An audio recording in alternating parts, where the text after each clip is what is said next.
আজকে তোমাদের নবম শ্রেণী দ্বিতীয় অধ্যায়ের যে ফরাসি বিপ্লব, সে ফরাসি বিপ্লবের এর আগে আমি টেনিস কোর্টের শপথ পড়িয়েছিলাম।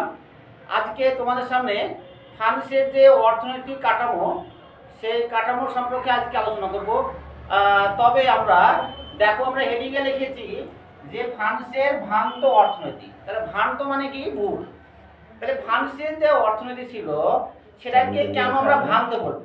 দেখো, চলবে যে ভ্রান্ত বলবো এই কারণে, কারণ একটি দেশের যে অর্থনীতি তখনই ভালো হবে যখন দেশের প্রত্যেকটা নাগরিক কি করবে? কর প্রদান করবে।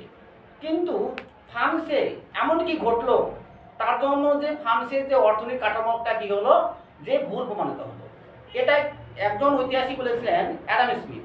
ওই অ্যাডাম স্মিথের মত অনুযায়ী আজকে আমরা আলোচনা করার চেষ্টা করব। দেখো, কেন ফ্রান্সকে ভ্রান্ত অর্থনৈতিক জাদুঘর বলা হয়। দেখো, যে ফ্রান্সের যে জনগণ ছিল, সেই জনগণকে আমরা তিনটি ভাগে ভাগ করতে পারি: যাজক, 2 নম্বর অভিজাত, 3 নম্বর সাধারণ মানুষ। চলো, এই তিন শ্রেণীকে যদি এক করা হয়, ফ্রান্সের মোট জনগণ ছিল কত? 100%। এই 100%-এর মধ্যে যাজকরা ছিল প্রায় 1%-এরও কম। কথা বললাম, 1%-এরও কম। আর অভিজাতরা ছিল প্রায় 2%। আর এই যে 1% আর এই 2%, 3% বাদে প্রায় 97% ছিল কি? সাধারণ মানুষ। তাহলে দেখো, যে দেশের সবচেয়ে বেশি জনসংখ্যা কারা? এই সাধারণ মানুষ। আর সবচেয়ে জনসংখ্যা কারা? হলো যাজকরা। তা সত্ত্বেও যে ফ্রান্সের যে মোট সম্পত্তি ছিল, তার 3 ভাগের 1 ভাগ কারা ভোগ করতো? যাজকরা। অথচ তারা কোনো কর প্রদান করতো না, বরঞ্চ তারা জনগণের কাছ থেকে কি করত? বিভিন্ন কর আদায় করত। যেমন কি বিবাহ কর, মৃত্যু কর, ধর্মকর আদায় করত। তবে এই প্রসঙ্গে আমাদের জেনে রাখা ভালো যে যাজকরা একটা কিন্তু কর প্রদান করত, সেটা হলো কি? কন্টা কর পয়সি। তাহলে কন্টা কর পয়সি কি? এটা ছিল কি? স্বেচ্ছা কর। এটা যাজকরা ইচ্ছা হলে আদায় কর দিত, ইচ্ছা হলে না, ইচ্ছা হলে কর দিত। বুঝছে? এবার ফ্রান্সের দ্বিতীয় সম্প্রদায় কারা ছিল? ফ্রান্সের দ্বিতীয় সম্প্রদায় ছিল কি? অভিজাত সম্প্রদায়। ফ্রান্সের যে মোট সম্পত্তি ছিল তার 5 ভাগের 1 ভাগ ভোগ করতো কারা? বলো, অভিজাত সম্প্রদায়।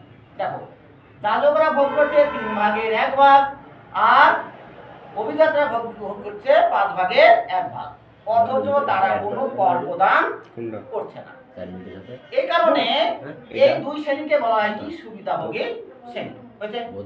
দেখো, দেশের 97% কাজ ছিল কি? এই সাধারণ মানুষ। অথচ তাদের হাতে কি? বিভিন্ন সুবিধা ছিল না। দেশের সমস্ত কর কারা বহন করত? এই সাধারণ মানুষ বহন করত। তারা কি কি কর দিত সেটা আমরা একটা চার্টের মাধ্যমে দেখে নেওয়ার চেষ্টা করব। দেখো, তারা কি করত? টেইলি বা ভূমি কর প্রদান করত, ক্যাপিটেশন বা উৎপাদন কর প্রদান করত, গ্যাবেলা বা লবণ কর প্রদান করত, টাইট বা ধর্ম কর প্রদান করত, ভিটিং এম বা আয়কর প্রদান করত। তবে দেখো, এই যে সাধারণ মানুষ ছিল, অনেক সময় কি করত? তারা কি কর প্রদান করতে পারত না। তার ফলে জমিদার মহাজনদের বাড়ি বা সামন্ত প্রভুদের বাড়িতে কি করত? তারা বেকার শ্রম দিয়ে কি করত? কর প্রদান করত। এটাকে বলা হয় কি? কর বিল। কি বললাম? কর বিল। দেখো, তাহলে আমরা কি বুঝলাম?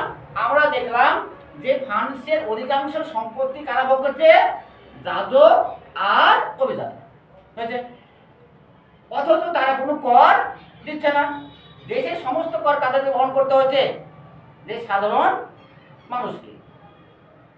এবার আমি প্রথমেই বলেছিলাম যে একটি দেশের অর্থনীতি তখনই ভালো হবে যখন সমস্ত মানুষ কর প্রদান করবে।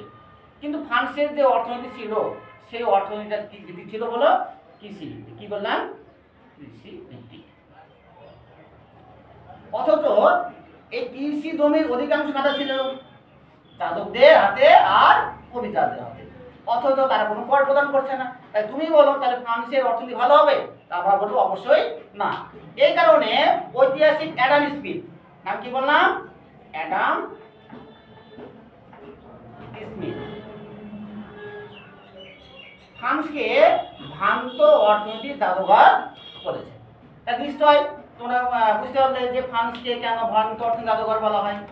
তোমাদের যদি পরীক্ষায় পড়ে তাহলে অবশ্যই আমরা পারবো। আর এখান থেকে কি কি প্রশ্ন হওয়া উচিত? যেমন প্রশ্ন হতে পারে কোন টাইপ অফ পয়সিটি, তা তোমরা বলবে কি একজনের স্বেচ্ছাকর, কারা প্রদান করতো? তোমরা বলবে কি জাদুকররা প্রদান করতো, বুঝছে? তারপর আর আমার প্রশ্ন আসতে পারে যে সাধারণ মানুষ সেই সময় কি কি কর প্রদান করতো, তাহলে তোমরা বলবে যে সাধারণ মানুষ দেশে অধিকাংশ কর বহন করতো। তারা যে সমস্ত কর প্রদান করতো সেগুলো হলো কি টেইলি বা ভূমিকর, ক্যাপিটেশন বা উৎপাদন কর, গ্যাবেলা বা লবণ কর, টাইল বা ধর্মকর, হয়েছে, বা বিটিংএম বা আয়কর। এমনকি তারা অনেক সময় সামন্ত প্রভুদের বাড়িতে কি করতো? বেদাশ্রম দিত, হয়েছে। তাহলে নিশ্চয় তোমরা বুঝতে পেরেছো যে ফ্রান্সকে কেন ভ্রান্ত অর্থনৈতিক জাদুঘর বলা হয়। দেখো তাহলে মোটামুটি একটা আমরা আন্দাজ করতে পেরেছি যে ফ্রান্স কেন ভ্রান্ত অর্থনৈতিক জাদুঘর বলা হয়। বুঝলো? এবার দেখো এখান থেকে তোমাদের কি কি প্রশ্ন হওয়া উচিত। তোমাদের প্রশ্ন হতে পারে যে ফ্রান্সের অর্থনৈতিক ব্যবস্থা কেমন ছিল। আর প্রশ্ন বলে দিতে পারে ফ্রান্সকে কেন ভ্রান্ত অর্থনৈতিক জাদুঘর বলা হয়। আবার প্রশ্ন হতে পারে যে সাধারণ মানুষ কোন কোন কর প্রদান করতো, হয়েছে। আবার প্রশ্ন হতে পারে যে কোনটা অফ পয়সিটি, হয়েছে, বা ফ্রান্সের সুবিধাভোগী শ্রেণী কাদের বলা হয়, কেন বলা হয়। ফ্রান্সের সুবিধাহীন শ্রেণী কাদের বলা হয়, কেন বলা হয়। তখন তোমরা বলবে যদি বলা হয় ফ্রান্সের সুবিধাভোগী শ্রেণী কাদের বলা হয়, তখন আমরা বলবো যে দেখ ফ্রান্সের অধিকাংশ সম্পত্তি যাজক এবং অভিজাতরা কি করতো? ভোগ করতো, অথচ তারা কোনো কর প্রদান করতো না। দেশের সমস্ত সুবিধা কারা ভোগ করতো বলো? এই যাজক আর অভিজাত, বুঝেছে। আর সুবিধাহীন শ্রেণী কাদের বলবো? সাধারণ মানুষকে। কারণ কি তারা যে ফ্রান্সের যে সম্পত্তি ছিল সেই সম্পত্তিতে অধিকার গিয়েছে, তারা বঞ্চিত হয়েছিল। দেশের অধিকাংশ কর কারা বহন করছে বলো? যে সাধারণ মানুষ বহন করছে। তারা কি কি কর প্রদান করতো তখন আমরা বলবো এসব করগুলো নামগুলো বলবো, যেমন টেইলি বললাম, ক্যাপিটেশন বললাম, গ্যাবেলা বললাম, টাইল বললাম, বিটিংএম বললাম, করে বললাম। আশা করি তোমরা ফ্রান্সের এই অর্থনৈতিক ব্যবস্থা সম্পর্কে তোমরা বুঝতে পেরেছো। যদি কোনো সমস্যা হয় বা বুঝতে অসুবিধা হয় অবশ্যই তোমরা কমেন্টে জানাও।